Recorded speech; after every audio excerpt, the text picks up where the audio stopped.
एक दिन एक भालू आराम कर रहा था कि एक मक्खी उसके नाक पर आकर बैठ गई। भालू ने उसे उड़ाने की कोशिश की, मगर वह बार बार वापस आती रही। गुस्से में आकर भालू ने जोर से अपना पंजा मारा, लेकिन मक्खी तो उड़ गई और उसका पंजा सीधा उसके अपने चेहरे पर लगा।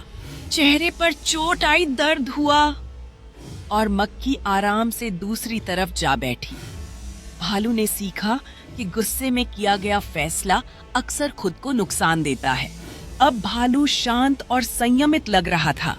वह जंगल के चारों ओर नई समझ के साथ देख रहा था, गुस्सा छोड़कर शांति का आनंद ले रहा था। भालू ने अपने पैरों को खींचा और हल्की मुस्कान के साथ मक्खी को फूलों से फूलों पर उड़ते हुए देखा, जो बिना गुस्से के जीने की खुशी को दर्शाता है। भालू खुशी के साथ खड़ा होता है, सूरज की गर्माहट महसूस करता है और जंगल की शांति में शामिल होने का निर्णय लेता है। भालू एक तितली का पीछा करते हुए खेलता है, जो उसके चारों ओर प्राकृतिक सौंदर्य के साथ हल्कापन दिखा रहा है।